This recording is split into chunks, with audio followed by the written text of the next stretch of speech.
이른 아침 말씀 민수기 32장 6절에서 15절까지입니다. 모세가 갓 자손과 루벤 자손에게 이르되 너희 형제들은 싸우러 가거늘 너희는 여기 앉아 있고자 하느냐? 너희가 어찌하여 이스라엘 자손에게 낙심하게 하여서 여호와께서 그들에게 주신 땅으로 건너갈 수 없게 하려 하느냐?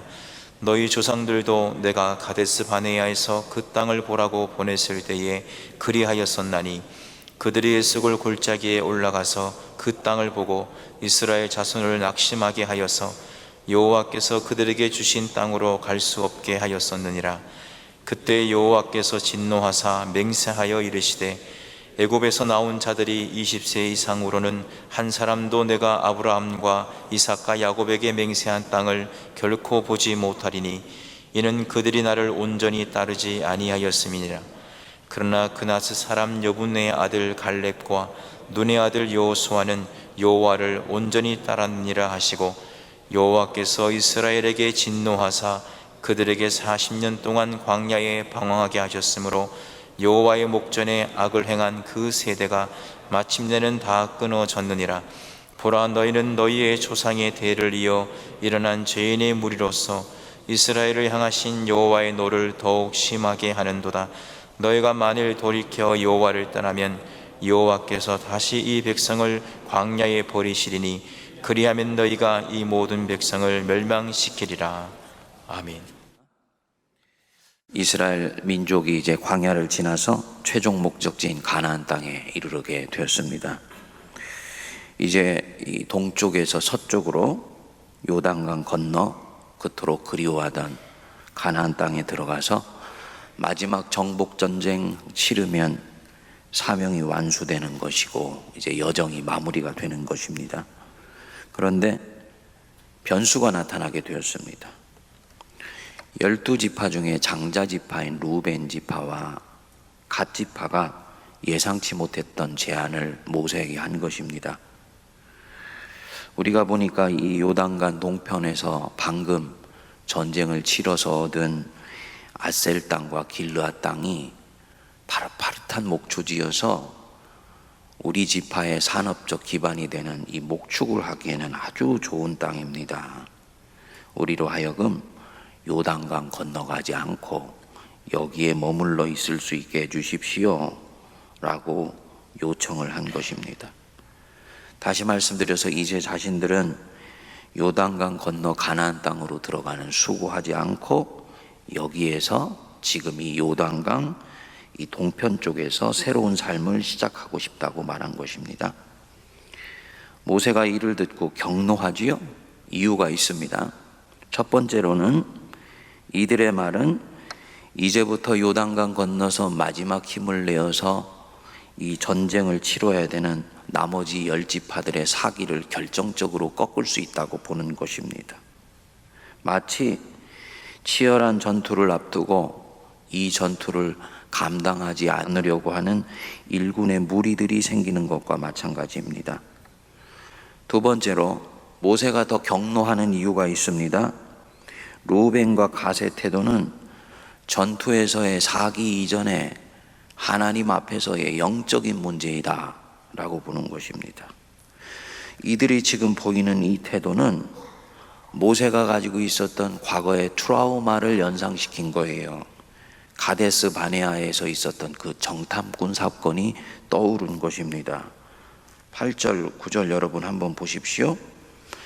너희 조상들도 내가 가데스 바네아에서 그 땅을 보라고 보냈을 때 그리하였었나니 그들이 에스골 골짜기에 올라가서 그 땅을 보고 이스라엘 자손을 낙심하게 하여서 여호와께서 그들에게 주신 땅으로 갈 수 없게 하였었느니라. 무슨 얘기냐? 너희들 꼭 지금 하는 태도가 보니까 40년 전에 가데스 바나에서 정탐꾼들의 보고를 듣고 통곡했던 그 이스라엘 백성들 태도와 대단히 유사하다. 그때도 믿음의 눈으로 현실을 보지 않고 마치 이 광야길이 의미 없는 걸음도 아니고 광야길 벗어나서 그저 잘 먹고 잘 살고 잘 입는 육체적인 삶을 도모하는 그 걸음 걸었던 그 백성들과 별반 다를 바가 무엇이 있느냐라고 책망하는 것입니다. 그래서 이 결정은 하나님을 배반하는 결정과 대단히 유사하다고 보는 것입니다. 너희들의 태도가 그들과 대단히 유사하다. 그래서 뭐라고 그럽니까? 15절 보십시오. 우리가 깨어서 읽어야 되는 대목입니다. 너희가 만일 돌이켜 여호와를 떠나면 여호와께서 다시 이 백성을 광야에 버리시리니 그리하면 너희가 이 모든 백성을 멸망시키리라. 르우벤과 갓의 생각은 여호와를 떠나는 결정이다. 아마도 이 르우벤과 갓은 그렇게 생각하지 못했을 것입니다. 자신들은 그저 자신들의 산업 기반인 목축하기 좋은 땅을 발견했으니까 이곳에 정착을 하고 계속 하나님 섬기면 된다고 생각을 했겠지요. 그런데 이게 문제였던 거예요. 자신의 결정이 공동체 전체 안위에 결정적인 영향을 미칠 수 있다는 것을 전혀 가늠하지 않은 무책임한 태도를 보이고 있는 것입니다. 더욱 큰 것이 있습니다. 이 결정에는 이들에게 그동안 이 광야길이 무슨 의미를 지녔는지, 가나안 땅이 어떤 뜻을 가졌는지가 그대로 드러나고 있습니다. 무엇이냐? 이들에게 가나안 땅은 생존과 육체적 번영을 위한 좋은 터전 정도에 불과했던 것입니다. 광야는 무엇이죠? 그 땅을 얻기 위해서 살아남기 위해 몸부림친 곳이에요. 지금 눈에 보이는 이 파릇파릇한 목초지, 그것에 현혹이 되어서 더 큰 그림을 보지 못하고 하나님이 자신들에게 주셨던 더 큰 사명을 잊어버리고 하나님의 약속을 놓쳐버린 것입니다. 르우벤의 이 문제가 여기에 있었습니다. 이 야곱이 12지파를 죽기 전에 다 안수해서 축복 기도를 하면서 르우벤 지파가 육체적으로는 장자인데 영적 장자권을 빼앗기는 이유가 있다고 그랬어요. 르우벤아, 너는 탁월하다마는 물이 끓음 같은 기질을 가지고 있다. 물이 끓음 같다는 얘기는 눈앞에 보이는 것에 즉자적으로 반응하여서 판단하는 약점을 가지고 있다는 것입니다. 지금 딱 물이 끓음 같아요. 눈에 보이는 파릇파릇한 목초지 나타나니까 하나님이 자신들에게 주셨던 비전도 잊어버리고 소명도 잊어버리고 사명도 잊어버리고 여기가 좋사오니 하고 주저앉으려고 하는 그런 태도와 마찬가지인 것입니다. 여러분, 가나안이 왜 약속의 땅입니까? 더 잘 먹고 더 잘 살 수 있는 땅이기 때문에, 가나안 땅이 젖과 꿀이 흐르는 땅인 것이 육체적으로 잘 먹고 기름지고 풍요롭게 살 수 있는 곳이기 때문인가요? 만일에 그것이 가나안이었다면, 그거 생각했다면은 하나님이 자신들 괴롭히는 바로왕 내쫓고 목초지 많은 고센 땅에서 계속 살게 하시면 됩니다. 왜 나와서 이런 고생을 합니까? 우리가 이것을 잊으면 아니 됩니다. 가나안 땅은 그냥 땅이 아니고 그냥 젖과 꿀이 흐르는 땅이 아닙니다. 하나님에게서는 이 가나안 땅은 명료한 목적이 있는 것입니다. 무엇이겠습니까? 그곳은 하나님이 다스리시는 땅이요, 하나님의 말씀이 통치하시는 땅, 그게 가나안 땅이고 하나님의 나라예요. 그 가나안 땅은 하나님의 나라가 이제 시작되는 모판과 같은 곳입니다. 그곳을 가지 않겠다라는 것은 그렇기 때문에 하나님이 다스리시는 땅과 다른 곳에서 살아가겠다라고 생각하는 것과 마찬가지인 것이죠.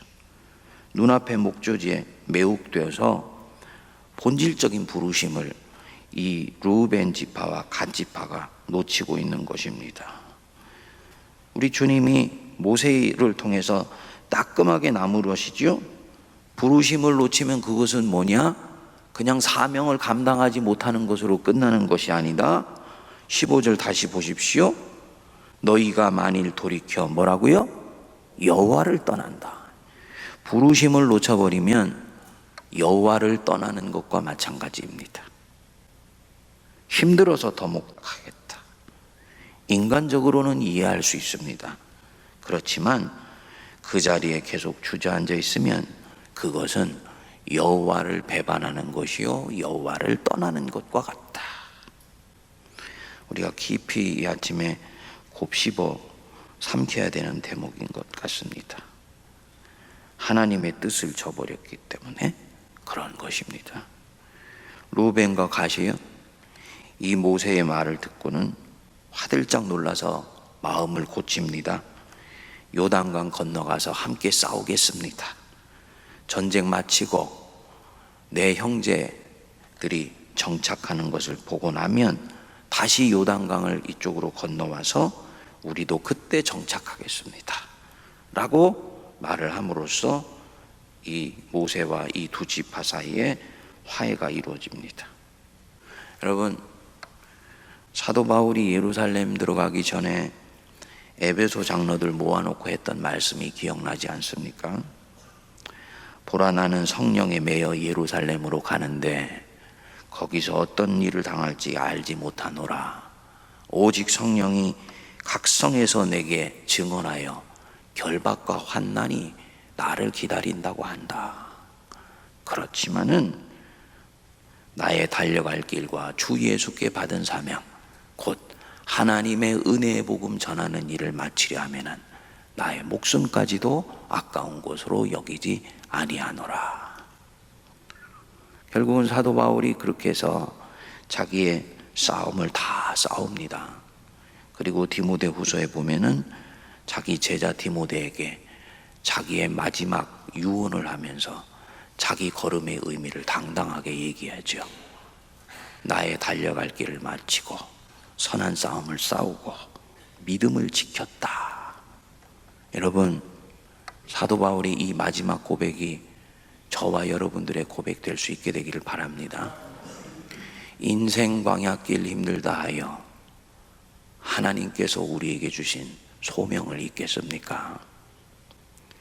삶의 걸음을 가다 보면 루벤 지파와 갓 지파 같이 이제야말로 좋은 목초지를 만나서 이곳에 주저앉아 있고 싶고 털을 받고 싶은 마음이 있습니다만, 우리 주님이 요단강 건너가서 마지막 영적 전투가 기다리고 있으니 너는 그리로 들어가야 된다 말씀하실 때 순종하는 믿음이 하나님 기뻐하시는 믿음이에요.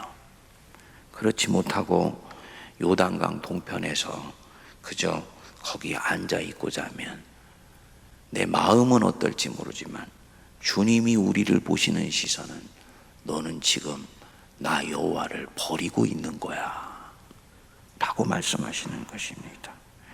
이 아침에 잘못 판단하고 생각했다가 화들짝 깨어나서 주님 앞에 마음을 고친 루벤과 갓과 같은 그런 회심의 은혜, 깨어남의 은혜가 임할 수 있게 되기를 바랍니다. 기도하겠습니다. 하나님 아버지, 광야길 끝에 나타난 목초지는 우리를 유혹하며 험한 인생길 거칠게 올라가는 그 언덕길 끝에 나타나는 푸른 창공은 우리의 마음을 현혹합니다. 그때 주님, 주의 음성에 다시 귀를 기울이게 하여 주사 네가 지금 있는 이 자리에 주저앉으며 이때까지 왔던 믿음의 걸음을 놓치면 너는 나를 떠나는 것과 같으며 나 여호와를 배반하는 것 같다 말씀하시는 주의 음성을 듣게 하여 주셔서 다시 한번 팔을 걷어붙이고 다리를 걷어붙여 요단강 건너 마지막 영적 전투를 치르게 하여 주옵소서. 우리의 부르심을 놓쳤을 때 그것은 나를 사랑하사 죽기까지 하신 사랑하신 우리 주 예수 그리스도의 마음에 못을 박는 것임을 알게 하여 주시고 다시 한번 주 앞에 깨어나는 저희들 되게 하여 주옵소서. 지금은 우리 주 예수 그리스도의 크신 은혜와 하나님 아버지의 만극하신 사랑하심과 성령님의 위로교통 감동 감화 역사하심이 이 자리에 고개 숙여 주님 앞에 나온 신실한 백성들, 요단강 건너가 끝까지 믿음의 선한 싸움 싸우려고 마음에 다짐하고 결심하며 세상 속으로 나가는 모든 주의 백성들 머리 위에 피로 값주고 사신 이 교회와 이 나라 이 민족과 저 북녘과 온 누리 위에 이제로부터 영원토록 함께하옵시기를 간절히 축원하옵나이다. 아멘.